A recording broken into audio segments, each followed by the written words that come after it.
नमस्कार, स्वागत है आपका हॉर्नबिल टीवी भारत पर। आइए एक नज़र डालते हैं आप तक की खबरों पर। सरकारी कामकाज में बाधा डालने, सड़क जाम करने, सब इंस्पेक्टर से गाली गलौज करने, जान से मारने की धमकी देने और सरकार को बदनाम करने के आरोप में एक मामला दर्ज किया गया है। यह घटना थाना मुंडपाड़े की है, जहां एक सपा उम्मीदवार किसी व्यक्ति को छुड़ाने के लिए थाने पहुंचे थे। थाने में तैनात सब इंस्पेक्टर नरेंद्र शर्मा ने इस मामले में एफआईआर दर्ज करवाई है। पुलिस ने आरोपियों के खिलाफ कार्रवाई शुरू कर दी है। हम ना कर रहे बात, ठीक है। हमें तो बात करनी ना, तो आ रहे पार करनी है, या तो जेल में और या फिर सर्टिफिकेट दे दो तो बना के दे दो, विधायक बना दिया। ना कोई चुनाव नहीं रह गया। लोकतंत्र का बिल्कुल गला घोटा जा रहा है। पुलिस के बल पर सब कुछ हो रहा है। ये रहने दो, ये सब कुछ पुलिस के बल पर हो रहा है। हमें जेल में डाल दो ना, डाल दो जेल में, तैयार है, जेल में डाल दो। हम तैयार हैं हर तरह से, सबको जेल में डाल दो। गाड़ी बजाओ, गोली चलाओ, चाहे हम पूरे घर को। हमने रोड छोड़ दीजिए, रोड छोड़ जाइए। अरे हट गया, रोड से अलग पड़ जाओ भाई, रोड छोड़ जाइए, साइड में हो जाए। हाँ हट रहा है, जाम लग जाएगा, जाम लग जाएगा, पड़ जाओ, चलो पड़ जाओ। समाजवादी पार्टी अध्यक्ष अखिलेश यादव ने एक प्रेस कॉन्फ्रेंस में बीजेपी सरकार की नीतियों और मुख्यमंत्री योगी आदित्यनाथ पर जमकर हमला बोला। उन्होंने नोटबंदी को स्लो पॉइजन करार देते हुए कहा कि इसको कोई भी लक्ष्य पूरा नहीं हुआ है और इससे हर वर्ग को नुकसान हुआ है। उन्होंने यह भी कहा कि नोटबंदी और जीएसटी जैसे फैसलों ने देश को और ज़्यादा नुकसान पहुंचाया है। प्रदेश और जो लोग ये कह रहे हैं कि खाद की कहीं कीमत नहीं है, वो जान जाएंगे। उन्हें किसान से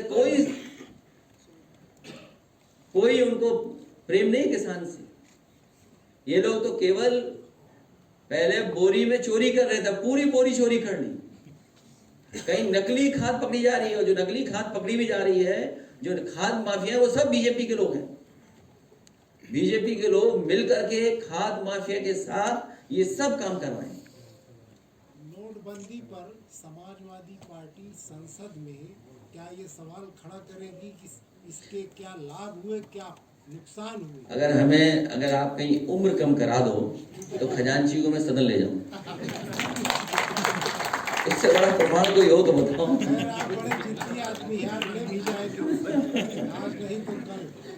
अगर उम्र कम हो जाए तो मैं उसको ले जा सकता हूँ। अखिलेश जी, उत्तर प्रदेश में कई परीक्षाएं चर्चा में रही हैं और इन दिनों क्यों उम्मीद कर रहे हो उनसे नौकरी देंगे? पीसीएस आरओ की परीक्षा को लेकर विरोध हो इससे रहा है। पहले भी कई नौकरियों के पेपर लीक हुए। जो बच्चे चाहते हैं वो नहीं सुन रही सरकार अपनी मनमर्जी करना चाहती है। ये नौकरी नहीं देना चाहते, इनकी नौकरी एजेंडा नहीं है इनकी सरकार में।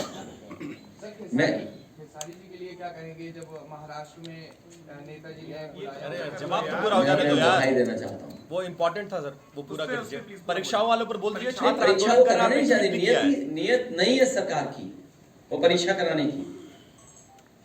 और केवल एक भर्ती नहीं, पूरी भर्ती इसी तरह निकाली इन्होंने। सोचिए, जब इन्होंने पुलिस की भर्ती की क्वेश्चन पेपर्स क्या कहा कि इतनी बड़ी परीक्षा हम लोगों ने करा ली, 30 और सत्ता का अनुचित दुरुपयोग हो रहा है। ये बात याद होगा आपको, जब भी सरकार के खिलाफ हम लोगों ने कहा होगा तो इन बातों को हमेशा रखा कि सरकार अहंकार में संविधान भी भूल गई है और बुलडोजर प्रतीक नहीं हो सकता है, लेकिन सरकार बुलडोजर से चला रही थी। और वो भी सुप्रीम कोर्ट ने फिर कहा ये बहुत मनमानी है कि आप बुलडोजर लेकर नहीं आ सकते और रातों रात घर नहीं तोड़ सकते हैं। आप परिवार को घर खाली करने का समय नहीं देते हैं। घरेलू सामानों का क्या उचित प्रक्रिया का पालन किया जाना चाहिए था, वहीं पूरी तरह जंगल राज और अराजकता है। सोचिए, सुप्रीम कोर्ट में यह टिप्पणी होती हो क्या आप बुलडोजर लेकर के जाते हैं लेकिन घर परिवार के लोगों को अपना सामान निकालने का भी मौका नहीं देते हैं। जो घर की गृहस्थी है उसको भी निकालने का मौका नहीं देते। समय नोटिस मिलना चाहिए, नोटिस नहीं देते हैं आप, और उसकी वजह से सरकार को ये अपमान झेलना पड़ रहा है। और ये पहली बार जुर्माना ही नहीं बल्कि कोर्ट ने ये कहा है कि ऐसे अधिकारियों के खिलाफ कार्रवाई भी हो जिन्होंने इस तरह का काम किया है, और वो भी कहां, मुख्यमंत्री जी के घर के बिल्कुल बगल में। ये उस पर इस तरह का सुप्रीम कोर्ट की टिप्पणी आई है। इसलिए आए दिन उसे न्यायपालिका से डांट पड़ रही है, जुर्माना तक लग रहा है। पुलिस बलिया स्थित सामाजिक संगठन नंदीबाम सेवा कैंप को उसकी उत्कृष्ट सेवाओं के लिए बिहार सरकार द्वारा सम्मानित किया गया है। यह संगठन हर साल श्रावण माह में झारखंड के खिजुरिया क्षेत्र में एक कैंप लगाता है, जहां बाबा बैजनाथ धाम जा रहे शिव भक्तों और कांवड़ियों की मदद की जाती है। इसके अलावा नंदीबाम सेवा कैंप नशा मुक्ति और अश्लील गीतों के प्रचार के खिलाफ जागरूकता अभियान भी चला रहा है। इस संगठन के सराहनीय कार्यों को मान्यता देते हुए बिहार सरकार ने पटना के रविंद्र भवन में आयोजित समारोह में संगठन के अधिकारियों को प्रशंसा पत्र प्रदान किया। यह पुरस्कार बिहार के उप मुख्यमंत्री सम्राट चौधरी और विजय सिन्हा ने प्रदान किया है। सर, अभी आपके कोई बेहतर कार्य को लेके पटना की सरकार ने आपको सम्मानित किया है, क्या था सर? किस तरीके से आपने समाज के बीच रहने का काम किया, सम्मानित हुए? जी, नंदी बम सेवा की एक संस्था हम लोग संचालित करते हैं, जिसका मुख्य उद्देश्य नशाखोरी और गंदे गीत से पूरा जो सावन महीने या अन्य कहीं भी तीर्थ स्थानों पे नशाखोरी और गंदे गीत का प्रचलन बढ़ता जा रहा है, जिससे समाज पे बहुत ज़्यादा दुष्प्रभाव आ रहा है। उसमें जो भी दर्शनार्थी श्रद्धालु जाते हैं उनको जागरूक करके और नशाखोरी से मुक्त रहने के लिए प्रेरित किया जाता है। और पूरे सावन मास में खिजुरिया झारखंड में एक शिविर आयोजित करके, और जो भी बोलबम कांवरिया पैदल जाते हैं या गाड़ी से जाते हैं, उनको जितनी भी उनकी आवश्यक सेवाएं हैं उसको उपलब्ध कराया जाता है। उसी सेवा के तहत पटना सरकार, जो बिहार की सरकार है, उसके दोनों उप मुख्यमंत्री माननीय श्री सम्राट चौधरी जी, माननीय श्री विजय सिन्हा जी एवं वहाँ के प्रदेश अध्यक्ष भाजपा के हैं श्री दिलीप जायसवाल जी, और मंत्री भी हैं, वो सावन मेला के बिहार सरकार के प्रभारी थे, उनके द्वारा वहाँ पे पटना के रविंद्र भवन में प्रशस्ति पत्र देकर सम्मानित किया गया।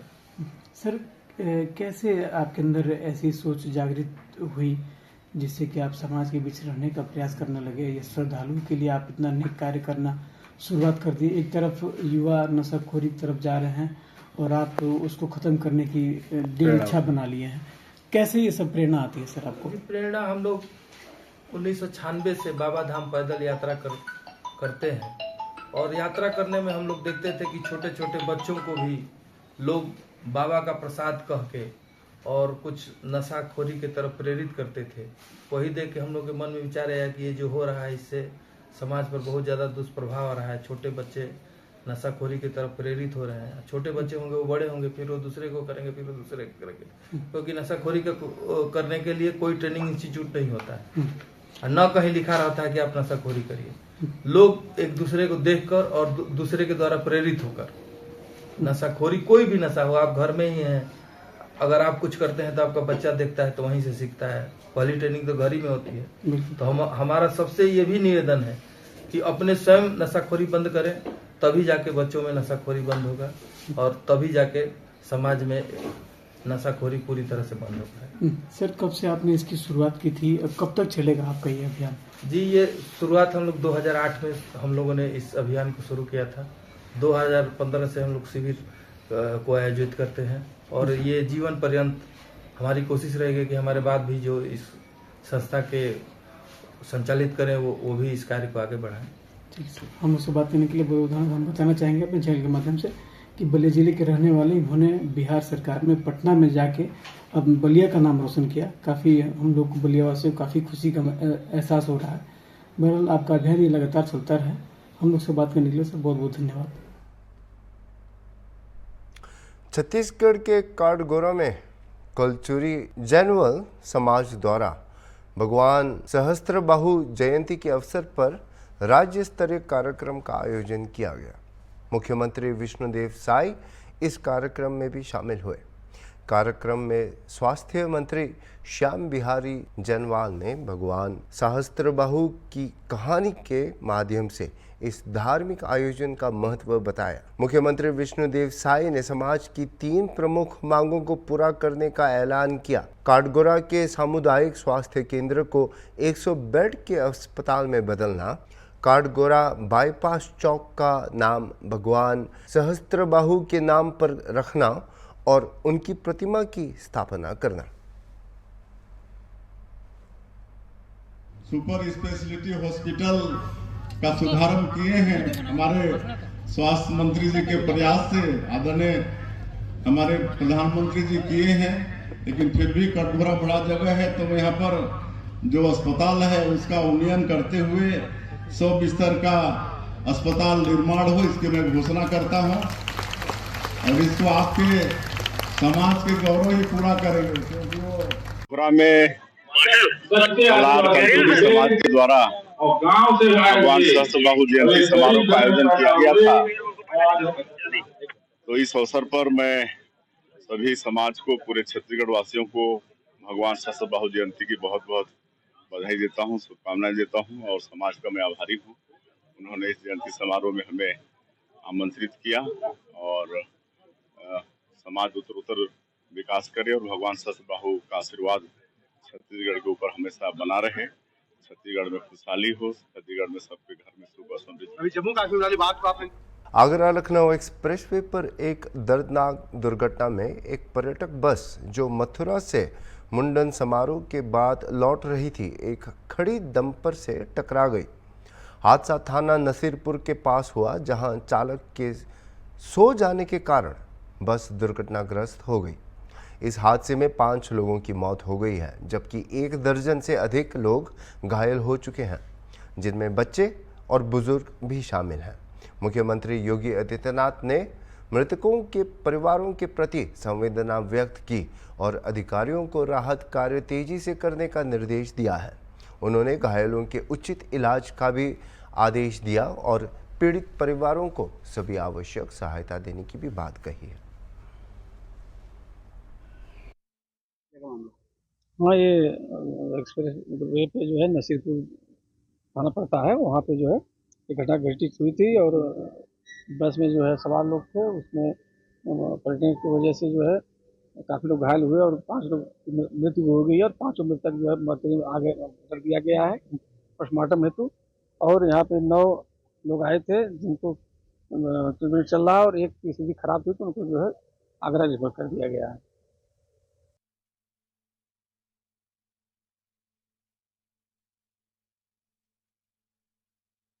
शुरुआती तौर पर कैसी और कितनी कैजुअलिटी है? देखिए, अभी ये सूचना मिली थी हम लोग को कि नसीरपुर कट के पास जो आगरा लखनऊ एक्सप्रेसवे है उस पर कोई एक्सीडेंट हुआ है जिसमें कुछ कैजुअलिटी हुई है।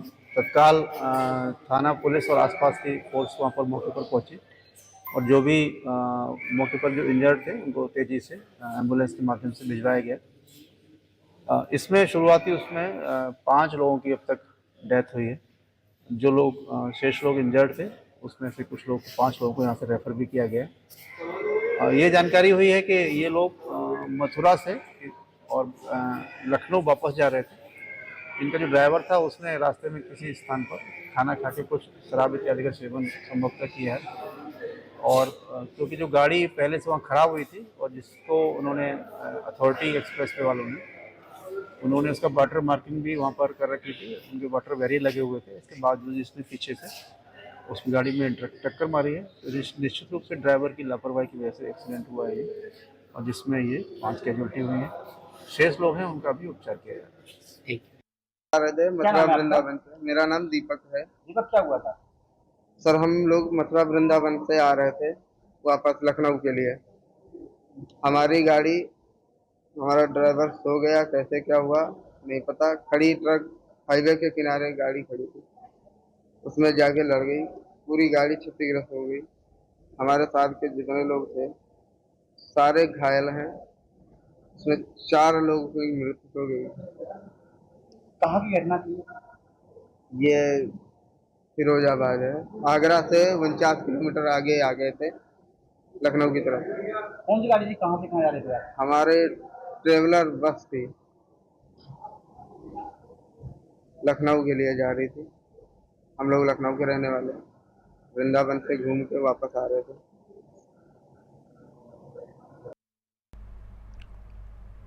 उत्तर प्रदेश राज्य महिला आयोग ने महिलाओं की सुरक्षा को लेकर एक प्रस्ताव दिया है, जिसके तहत कुछ स्थानों पर महिलाओं की उपस्थिति सुनिश्चित की जाएगी। प्रस्ताव में कहा गया है कि महिलाओं को नापते समय दर्जी के साथ एक महिला होनी चाहिए और जिम में भी पुरुष प्रशिक्षक के साथ एक महिला प्रशिक्षक भी होना चाहिए। इसका उद्देश्य बदतमीजी और महिलाओं के खिलाफ अपराधों को कम करना है। यह भी एक प्रस्ताव है और आयोग इसका कानूनी रूप से रूपांतरण करने की योजना बना रही है। यूपी महिला आयोग की अध्यक्ष बबीता सिंह चौहान ने इस पर अपनी राय दी है। एक नजर डालते हैं इस रिपोर्ट पर। मैडम, राज्य महिला आयोग ने प्रस्ताव दिया है। किस तरह का प्रस्ताव है और बैक टच को महिलाओं को बैक टच से बचाने के लिए क्या प्रस्ताव है और क्या कार्रवाई प्रस्ताव लाएंगे? देखिए, महिला आयोग का काम है महिलाओं को सुरक्षित रखना और महिलाओं को रोजगार देना, ठीक है, महिलाओं को इंडिपेंडेंट करना।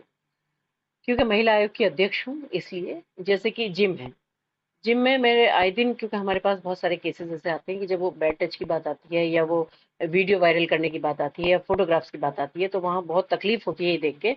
तो मेरा सिर्फ ये कहना है कि महिला, जब वहाँ जिम में महिलाएं जाती हैं, महिलाएं देश की आधी आबादी है, और आप देखते हैं कि पुरुष जितने जा रहे हैं, जितने लड़के जिम करने जाते हैं उतनी लड़कियां जिम करने जा रही हैं, तो निश्चित रूप से वहाँ ट्रेनर को लड़की भी होना चाहिए, ठीक है। मैं ये नहीं कहती कि लड़कों को हटाना चाहिए, लेकिन लड़कियों को भी वहाँ होना चाहिए। एक तो लड़कियों को रोजगार मिलेगा, दूसरा जो हमारी लड़कियां, महिलाएं, जो हमारी बहू बेटियां जिम में जाती हैं, वो अपने आप को सुरक्षित भी महसूस करेंगी, कंफर्टेबल फील करेंगी। क्योंकि जब जिम करते हैं, एक्सरसाइज करते हैं, तो नेचुरली कि बहुत हम एक फ्री माइंड से वहाँ एक्सरसाइज करते हैं। तो मेरा सिर्फ ये कहना है कि वहाँ महिलाओं को भी ट्रेनर होना चाहिए, लड़कियों को ट्रेनर होना चाहिए। दूसरा, एक वहाँ जितने भी हमारे ट्रेनर हैं, उनका सबका वेरिफिकेशन, पुलिस वेरिफिकेशन होना बहुत जरूरी है। क्योंकि पुलिस वेरिफिकेशन नहीं होता है, इसलिए वहाँ कई बार केस हो जाते हैं और उनका पता ही नहीं चलता, लड़के वहाँ से भाग जाते हैं। क्योंकि जैसे वीडियोग्राफी उन्होंने किया, उन्होंने वीडियो बना के वायरल किया या फोटोग्राफ किया, फिर वो ब्लैकमेलिंग शुरू करते हैं वहाँ से। बहुत सारे केसेस ऐसे हैं। अभी हफ्ते भर पहले की बात होगी, आपने देखा होगा कि कानपुर में एक लड़की का मर्डर कर दिया, एक जिम का ट्रेनर ही था वो भी। तो ये ब्लैकमेलिंग शुरू हो जाती है। तो जब हमारे पास पुलिस वेरिफिकेशन होगा तो हमें पता होगा कि वो कितना जेन्युइन है वहां काम करने वाला बंदा, और उसके बाद अगर कोई घटना होती है, कुछ भी होती है, तो हम उसको पकड़ भी सकते हैं। दूसरा, एक कैमरे प्रॉपर होना चाहिए, क्योंकि कई बार हमने देखा है कि जब घटना घट जाती है उसके बाद अगर कैमरे देखे जाते हैं तो अक्सर कैमरे बंद मिलते हैं। तो मेरा मानना है कि जब ऐसी जगह है तो वहाँ कैमरे भी प्रॉपर काम करने चाहिए। दूसरा सवाल था मेरा कि एक बुटीक है, बुटीक में 90% जेंट्स टेलर होते हैं। उत्तर प्रदेश के मुख्यमंत्री ने समाजवादी पर निशाना साधते हुए आरोप लगाया कि वह विकास में रुकावट डाल रही है और समाज के कल्याण के खिलाफ काम कर रही है। साथ ही उन्होंने महिलाओं की सुरक्षा को लेकर भाजपा की प्रतिबद्धता जताई है। 60,000 पुलिस भर्ती में 20% महिलाओं को शामिल करने की बात भी कही। योगी ने कंडारकी उपचुनाव को राज्य के विकास के लिए अहम बताते हुए मतदाताओं से भाजपा उम्मीदवार का समर्थन करने की भी अपील की। कर रहे हैं पूर्व प्रधान रतनपुर कला से विजय सिंह जाटव जी, उत्तर प्रदेश सरकार में मंत्रिमंडल के मेरे सहयोगीगण, प्रदेश के पशुधन मंत्री श्री धर्मपाल सिंह जी, सहकारिता मंत्री श्री JPS राठौर जी, माध्यमिक शिक्षा विभाग की मंत्री श्रीमती गुलाब देवी जी, प्रदेश सरकार में मंत्रिमंडल के मेरे सहयोगी श्री जसवंत सिंह सैनी जी, सरदार बलदेव सिंह ओलख जी, प्रदेश उपाध्यक्ष और विधान परिषद सदस्य श्री सत्यपाल सिंह सैनी जी, जिला अध्यक्ष आकाश कुमार पाल जी, राष्ट्रीय लोकदल के जिला के अध्यक्ष मनोज चौधरी जी, विधान परिषद सदस्य डॉक्टर जयपाल सिंह व्यस्त जी, गोपाल अंजान जी, माननीय विधायक रितेश गुप्ता जी, माननीय विधायक कुमार सुशांत सिंह जी, जिला पंचायत अध्यक्ष डॉक्टर शेफाली सिंह जी, महापौर श्री विनोद अग्रवाल जी,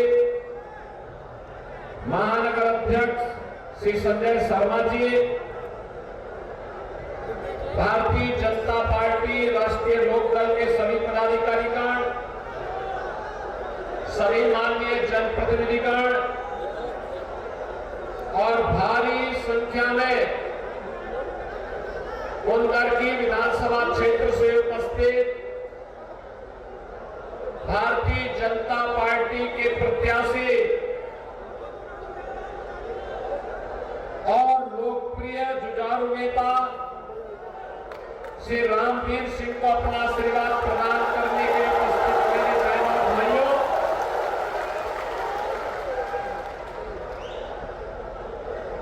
दीपावली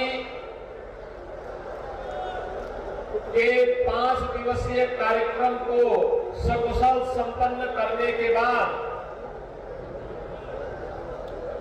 अब हम सबको इंतजार है कार्तिक पूर्णिमा के गंगा स्नान का। बहनों और भाइयों, अभी के लिए इतना ही और खबरों के लिए आप देखते रहिए हॉर्नबिल टीवी।